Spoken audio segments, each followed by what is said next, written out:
Hello everyone, this is Crystal K back with part 2 of Winter in Love. If you like, leave a like and subscribe. Chapter 3. A month after their ceremony, Akito received word from the Demon King that there was to be a truce meeting between himself and the King of the Gods. Akito and Leo were to accompany the Demon King to the truce meeting.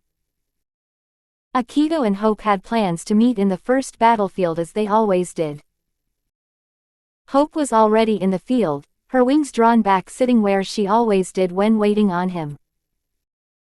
Akito stood behind her, just watching her, the love he felt for Hope causing his chest to tighten at the sight of her alone. "I can sense you, my love," Hope's soft voice called to him and drew him out of his thoughts. He walked up and sat beside her, wrapping his arm around her as she laid her head on his chest. "Hello my love. Have you heard the good news?" Akito stated as he huddled close to her. She looked up at him but shook her head no. Being she was always healing those on both sides of war, she wasn't up on all the news that was happening. However, that is where her love for Akito helped them out. "There is to be a truce meeting in a couple of nights. The war is to end shortly, my love," Akito stated as he kissed her lips sweetly. "Soon we can make our love public to more than just Leo," Akito added. Hope smiled brightly at hearing this. "You mean that the fighting and killing will end, my love?"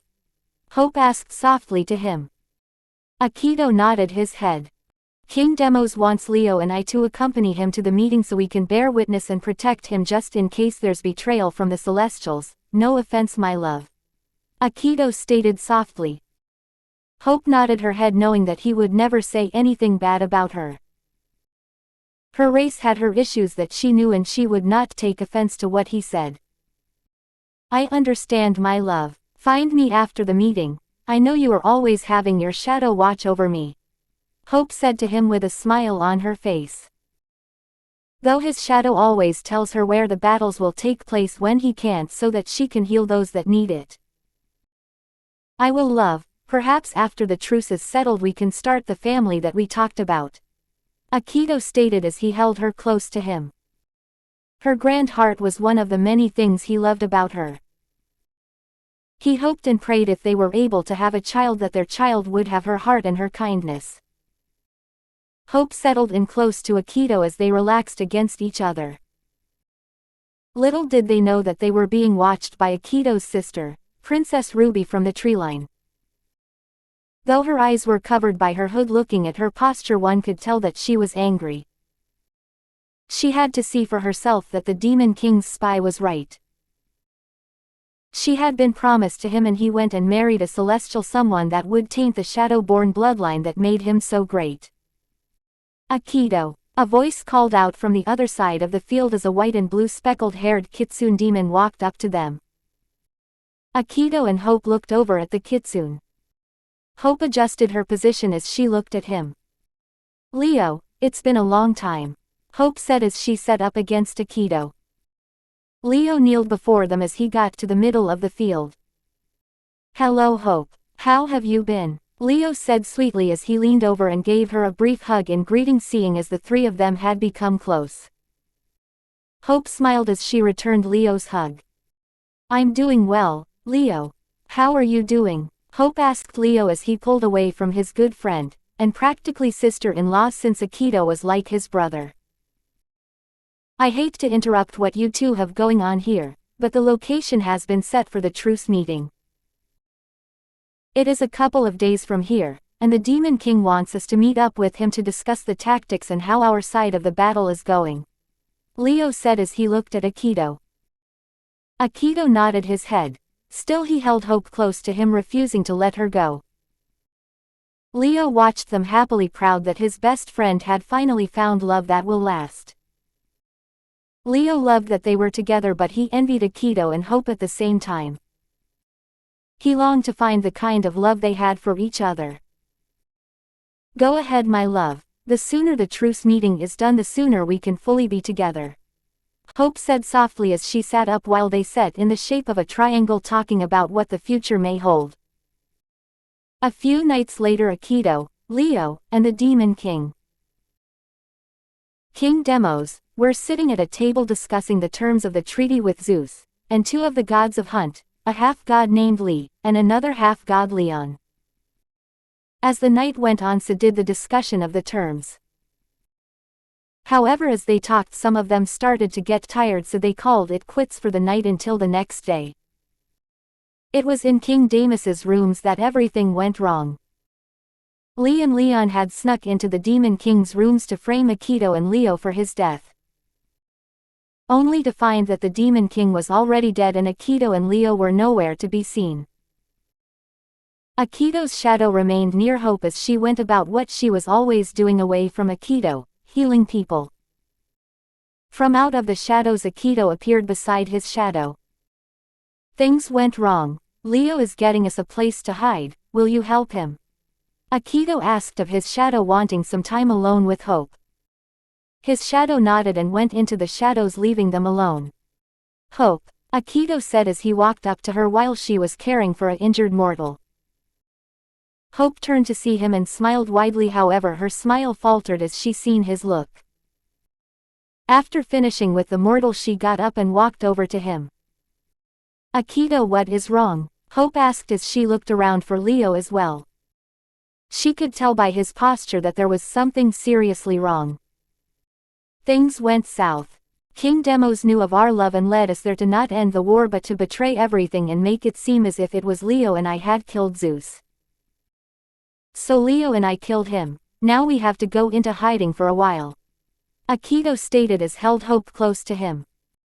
Leo is getting supplies for us. I had to let you know. I'll have my shadow keep an eye on you and we will see each other again as the time goes, my love. Akito added as he placed his chin on the top of her head. I understand, my love. Will we use Ako-1 as a messenger until the time is right? Hope asked. She knew that this wasn't goodbye per se. However, she knew it would be fewer and farther between till she got to see her love again. Akito nodded his head to answer her question. Remember, always Hope, I love you. Akito stated softly as she held onto him even more tightly, not wanting to let him go yet. I love you as well, Akito. Hope said softly. He lifted her head up to look at him as he placed his lips to hers in a passionate kiss.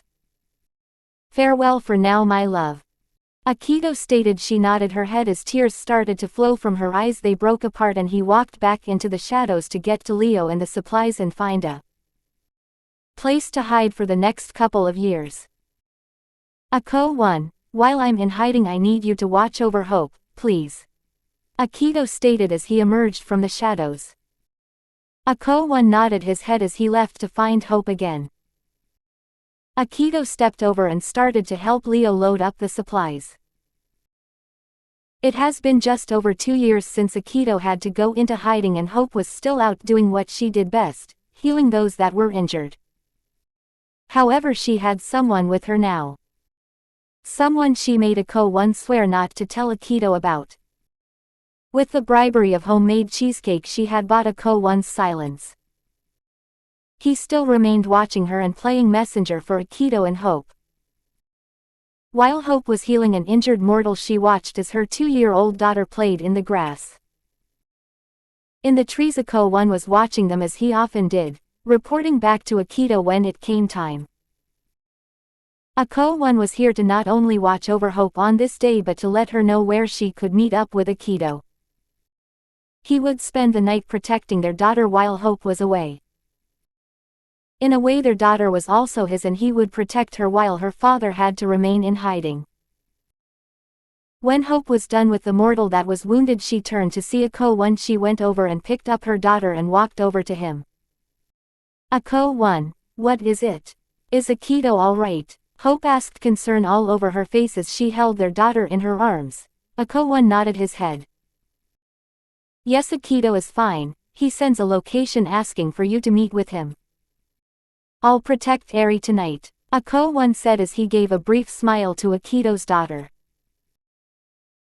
Hope nodded as Ako-1 placed a hand on her and through the shadows took them to a small shack that would serve as Eri's home for the night instead of taking them to the home that Hope had created for herself and more importantly her daughter. He wants you to meet him at the falls tonight, Miss Hope. Ako-1 stated to Hope as she set her daughter down and nodded her head. At the falls I'll be there, Hope said sweetly to Ako-1. He nodded his head. I'll inform Akito. When will you tell him, Ariella? Ako-1 asked. Hope looked at him then to Ariella. Hope gave a brief smile as she thought. I will take her with me tonight, Ako-1. For the first time he'll meet his daughter tonight. Just inform him that I will be there and I'll have a surprise with me, Hope stated softly. Ako-1 nodded his head and left into the shadows to inform Akito. Hope started to make supper for Ariella, when there was a knock on the door. Hope hid Ariella and opened the door. Standing there was Leo Ninetails.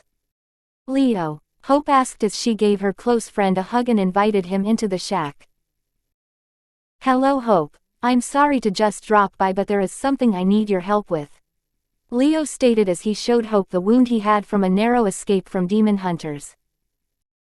Hope quickly went to healing him. Once she was down he smiled at her.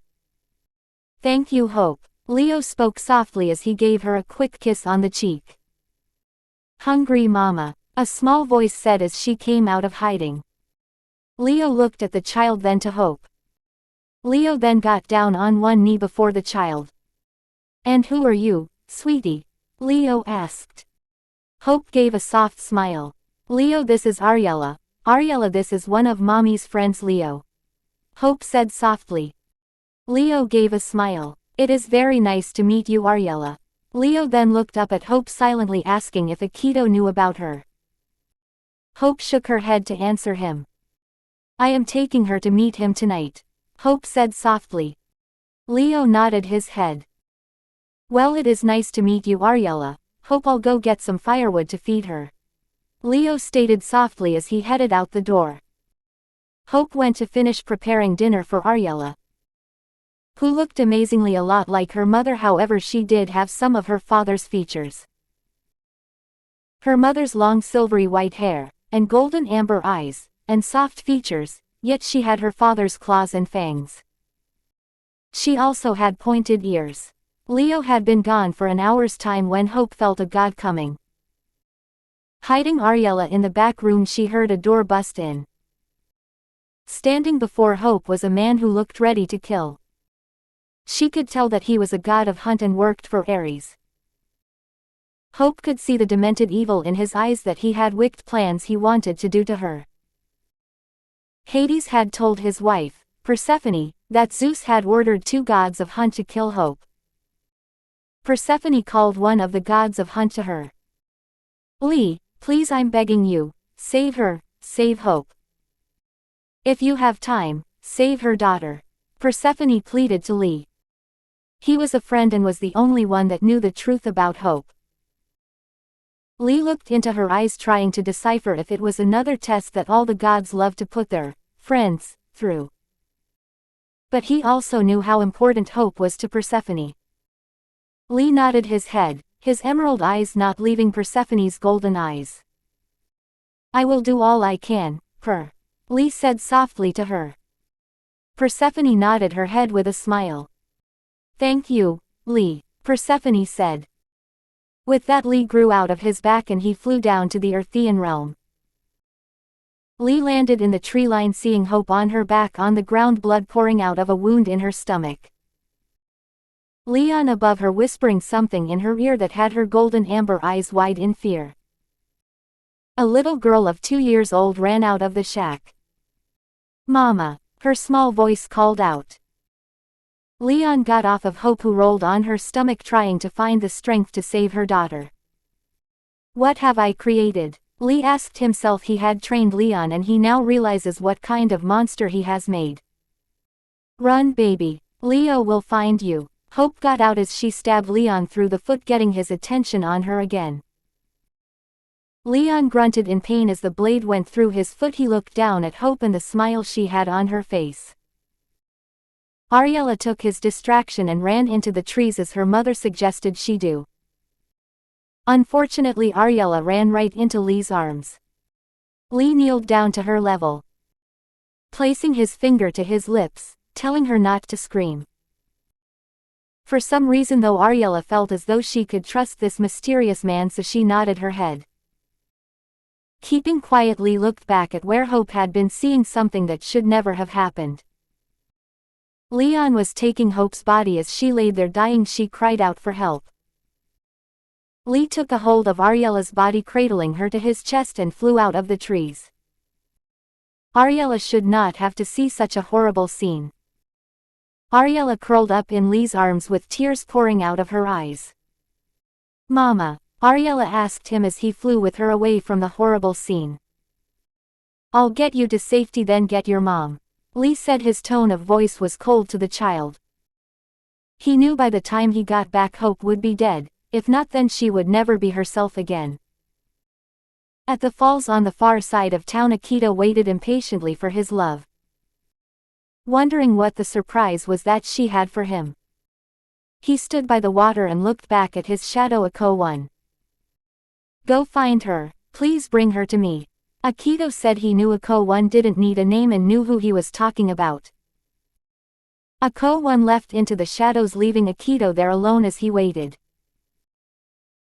Leo did his best to get back to Hope and Ariella to help them as fast as he could. However, not being able to use the shadows and teleport like Akito, he could only run back. Hope did the only thing she could think of. She used herself as a distraction, and after already quickly hiding Ariella, she ran to lead them away. Leon followed after her, cutting her off from her route. Unfortunately, Hope didn't make it far as the god of Hunt was in front of her. "Did you really think you could run, goddess of Hope?" the male said teasingly. He loved to tease his victims. Hope looked around, trying to figure out what to do, doing the only thing she could, and grabbed a stick to fight him off. "Leon, why are you here? Why come after me?" Hope asked as she tried to spare some time until Leo could make it back. Her weapon that she knew how to use, yet she hated to hurt people she had left in the shack. Hope readied her stance as she waited for Leon to rush her. Where is his partner? Hope couldn't help but think to herself. "We've been ordered to kill you, Hope. However, I will go down in history as the one that finally put an end to Hope in the world." Leon answered. He also wondered where his partner was. Leon rushed toward Hope, his weapon raised, a short halberd. Inside the shack, Ariella came out from the room her mother told her to stay in. "Mama?" the child asked softly as she looked around the area in the shack. When she looked out the window and saw her mother fighting against a man that looked like he was to kill her. "Mama," Ariella said her mother wasn't fighting very well. "Where is Mom's friend?" Ariella thought. Ariella watched as the man stabbed her mother in the stomach, seeing her fall to the ground. The man pushed her on her back and started to whisper in her ear. Ariella walked out of the shack. "Mama," Ariella said aloud, getting the attention of the man. The man got off of Hope and moved toward Ariella. "Run, baby. Leo will find you," Hope said as she ran a blade through the man's foot. Leo felt the god coming and ran back towards the shack, praying he would get there in time to save them. "How could I let this happen?" Leo asked himself. He ran as fast as he could. He had to be able to get back to protect Akito's wife and daughter. He could hear Hope crying out for help now. He increased his speed. He came to the tree line, seeing Hope on her back on the ground begging for help, the man he recognized as Leon on top of her, raping her. Leo got angrier, drawing his quarterstaff out. He ran out in the clearing and beat the guy off of Hope, fighting against him to save Hope. Leon was quite skilled with his short halberd. However, Leo was just as skilled, if not more so, with his quarterstaff. After all, he was trained and raised by Akito. Leo quickly went to Hope and applied pressure to her wound. "Hope, you stay with me. Tell me what to do," Leo stated softly to her. Out of the shadows, Ako-1 appeared and saw Hope on the ground bleeding out. Leo looked up at him. "Go get Akito," Leo stated sternly, knowing that if he couldn't help Hope, then Akito would want to be by her side if it was her time to go. Ako-1 quickly left to get Akito. Hope looked at Leo placing a bloody hand on his cheek. Leo, protect Eri, s. She ran off into the woods. Hope stated softly, brokenly, a trail of blood leaking out of the corner of her mouth. Hope, come on, we have been through so much now, you can't leave Akito and Ariella now.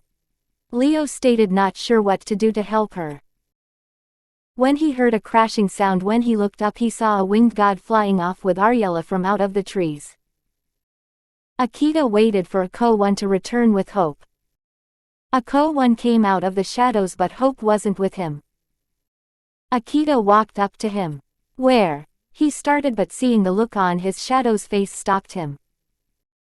Instantly Akito went into the shadows and came out, observing before being known. On the ground laid her body, blood covered the ground along with her dress. He saw his pupil, his second in command, kneeled beside her, his hands on the wound to try and save her. Akito dropped to his knees on the other side of Hope's body. Hope, Akito whispered, not ashamed of the tears that fell from his eyes. His heart was broken, the love of his life was gone now. Hope's hand fell from his cheek and landed on the ground as her eyes closed for the last time. Leo started to shake her. Hope, come on, wake up. Leo called out as he seen a set of knees drop beside her, knowing that it was Akito. Leo looked up from Hope's body to Akito and saw the tears in his eyes as well as the tears from Ako-1's eyes. Hope, Leo heard Akito whisper. Leo placed a bloodied hand on Akito's back in sympathy as he too had tears. Hope's body lay there growing cold as all three of the men cried over her. Leo, who did this? Akito asked after some time, and he had time to compose himself. Leo looked at the body laying behind them. I got here as fast as I could, Akito. I cleared the tree line in time to see. Leo tried to explain what he saw. Akito then noticed Hope's dress ripped at the seam of her skirt. Akito looked behind him, seeing the blues in his pants. Did he? Akito asked. Leo could only nod her head. There was something she wanted to tell you tonight. Leo started as he still had tears flowing down his cheeks. Akito looked from the male body to his friend. You know what the surprise she had for me was? Akito asked as he looked between Leo and his shadow. Both men nodded their heads. While she lay here dying, there was a crashing sound from the trees. A god of hunt flew off with. Leo stopped having a hard time saying this to his longtime friend. With what, Leo? Akito said, almost snapping at him. Leo took in a deep breath so he could have the air and courage to tell him that his 2-year-old daughter was taken by the god of hunt. He flew off with Ariella, yours and Hope's 2-year-old daughter. Leo was still saddened by the loss of his good friend. Akito, at hearing these words, looked at Leo shocked, then down at Hope's body. You mean I have a daughter up there in the celestial realm? Akito asked as he needed to get to the celestial realm and get his daughter. Hope named her Ariella, but Eri for short. Ako-1 said softly, knowing there was no way for them to get to the celestial realm to get Eri back. Akito looked at Ako-1 as his daughter's name rang through his mind. You didn't tell me I have a daughter, Ako-1. Akito said, still in shock over all this news.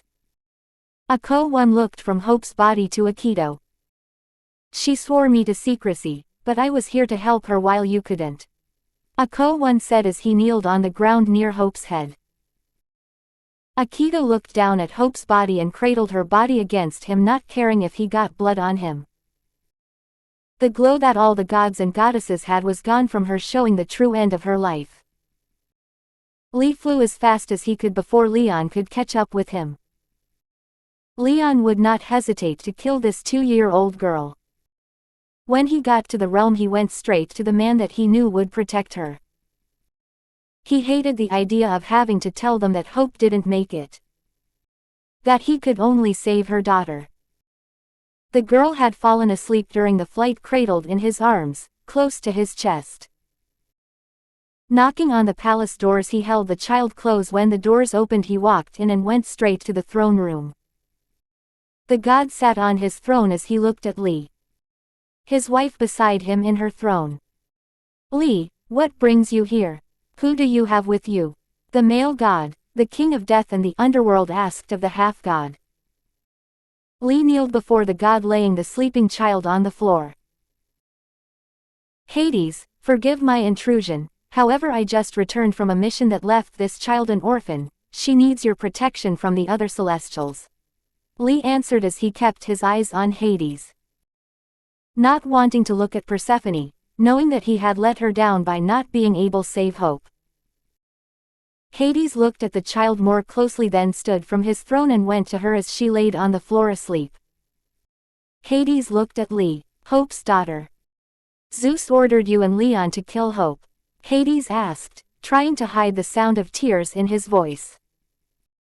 Persephone went to the child and brushed her hand along the child's cheek. Li nodded his head in reply as he looked down at the 2-year-old girl who turned onto her side in her sleep.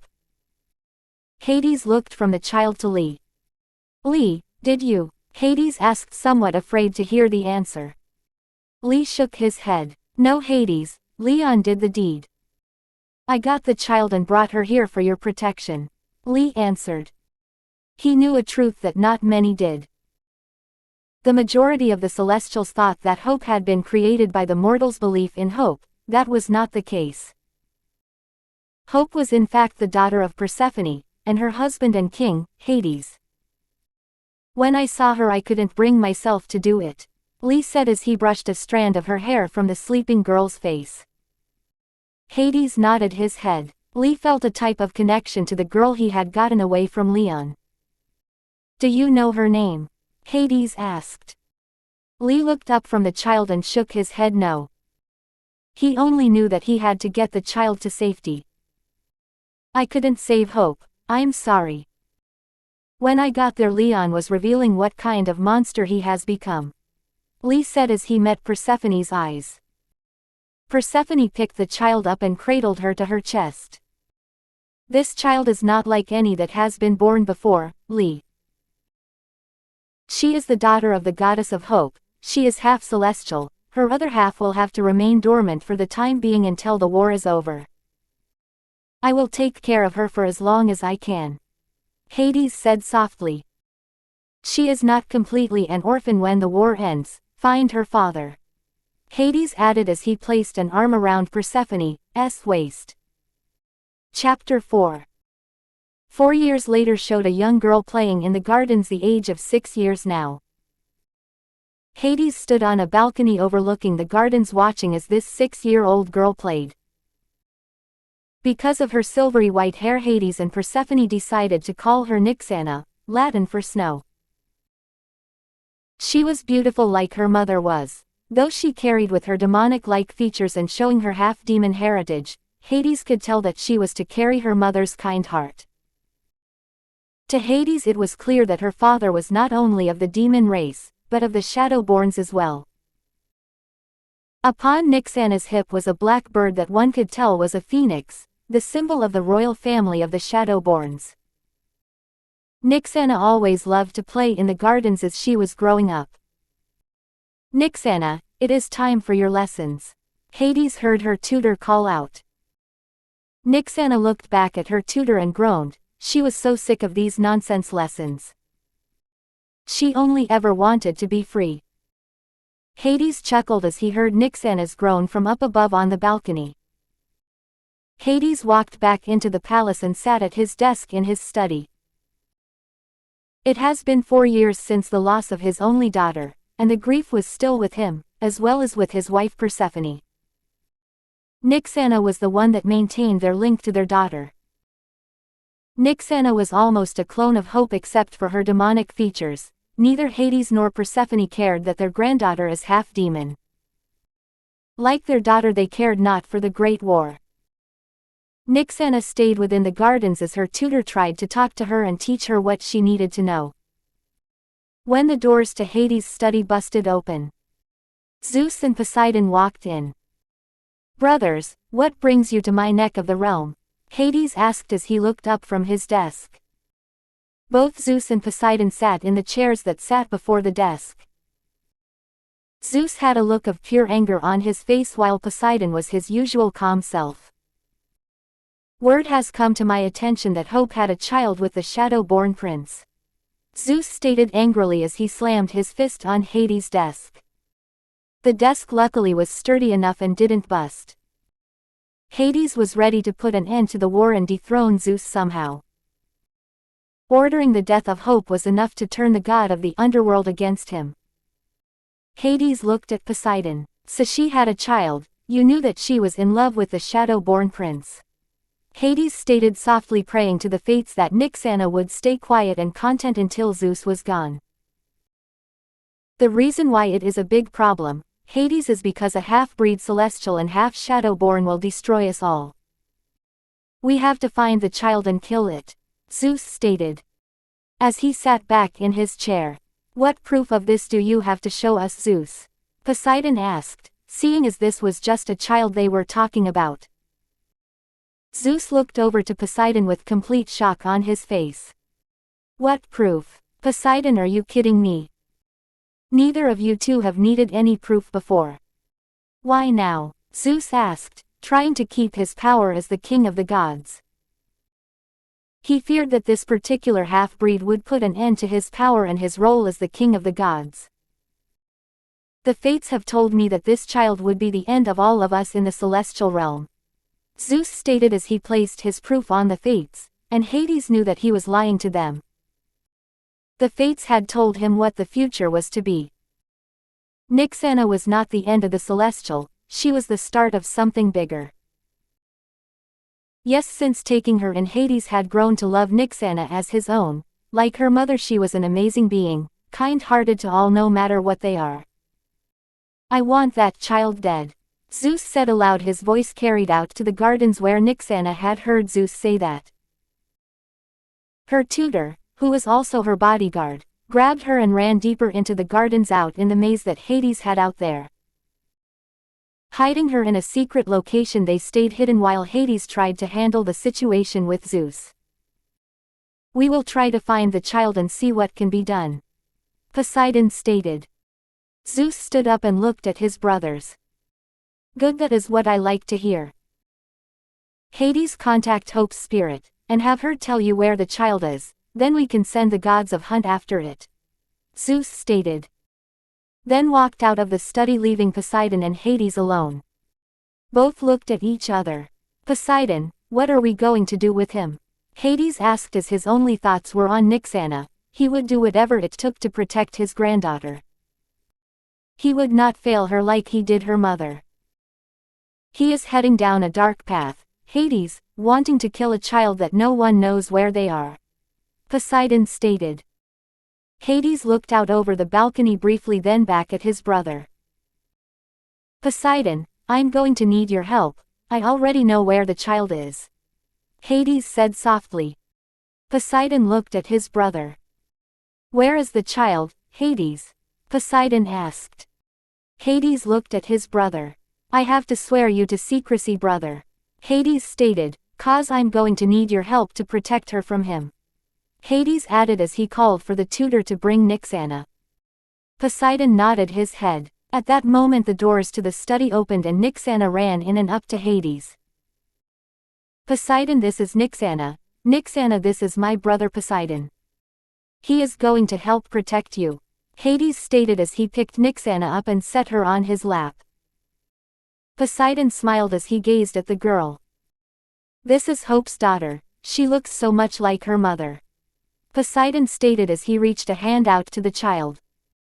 It is nice to meet you, Nyxana. Her name matches her, Poseidon stated. Nyxana reached her tiny clawed hand out and shook his hand. It is nice to meet you, Uncle Poseidon, Nyxana said softly, then pulled her hand back. Poseidon looked at Hades strangely at her calling him uncle. She calls me dad. She was brought to me when she was 2 years of age. I'm the only dad she knows. Once the war is over, I instructed Lee to find her father.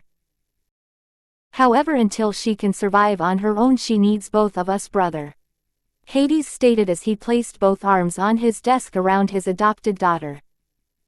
Poseidon nodded his head. I will do what I can, brother. It is only a matter of time until Zeus does find out that Nyxana is Hope's daughter. We will make her the goddess of winter, and place a protection charm on her to ensure she will survive. However, Hades, she cannot stay up here in the realm. Zeus will find her. She must be sent to Earth where it will be harder to find her and she can have a fighting chance as well as a chance to find her father. Poseidon stated softly as he watched Nyxana draw on some of the blank papers on Hades' desk. Hades looked down at Nyxana and then back at Poseidon. It will be for her own good. We will take her to the Fates and ask them to keep her hidden from Zeus. Hades stated softly as he looked at his brother. Poseidon nodded his head in agreement. Then we take her to the Fates and then give what she'll need to survive and then down to Earth. Poseidon stated as he stood up from the chair. Nyxana looked up at Poseidon and smiled brightly, showing the hint of fangs that she had. She looks so much like her mother. Poseidon stated as he smiled back at her. Hades turned Nyxana towards him. Nyxana, we are going to go see the Fates and ask them to help us to protect you. Hades stated softly as he spoke to Nyxana. Nyxana nodded her head agreeing with him. Hades stood up keeping Nyxana in his arms. They walked out of the study and out of the palace, instantly heading down to the Fates. 6 years later and Nyxana was now 12 years old. Upon her neck was the Winter Star necklace since she was the goddess of winter, and sent to Earth. She didn't remember much except for she had to keep moving, she couldn't stay in one place too long. She also remembered that her mother abandoned her. Her father, she knew not who he was and hoped and prayed that maybe one day she may meet him to understand why he and her mother didn't want her. She hated the fact that everyone in the world had their loved ones and she was all alone to wander around. On the other side of the world, Akito was doing what was needed to end the war. His second in command with him, trying to live up what was Hope's dream to help honor her. They were able to rally some demons that felt the same as they did. Particularly a family of aristocrats as well. The Demon King had been dead for many years and now there was a Demon King by regions of the world. King Toga, and Dog Demon of the Eastern European region, had joined the cause to end the Great War along with his family. His mate, a wolf demon, Queen Yuria, and his son from a previous arranged marriage, Prince Keisuke. King Toga and Prince Keisuke stood with Akito and Leo to stop the war while Queen Yuria did what she could to help their healers to save those that needed help. Hades kept a watchful eye on Nyxana as she wandered the earth. Thanks to the Fates, they placed a spell on her to keep her out of Zeus' vision, so that she can grow up, and though she was alone right now, Hades knew that one day she would find her father and join with him in any family that he may have by then, just to start the beginning of what she was to lead. Hades watched as Nyxana talked with a demon family asking for food and water, as well as shelter for the night. Persephone, Hades called out to get his wife's attention to get her into the study. Persephone walked into the study. Yes, Hades, she asked as she sat on his desk by him. I want you to gather as much coin as can fit in this bag and take it down to Nyxana, so she can make it in this world. Hades stated softly as he handed her a big bag. Persephone nodded her head and took the bag and went to the vault. Nyxana had been denied shelter and food from the demonic family she had been talking to. She even offered to work for what she had asked for. So she walked down the path and into the woods, taking shelter under the trees for the night. The cold weather didn't bother her, since she was the goddess of winter. Suddenly she saw black flames appear and a woman dressed in black appearing from within the flames.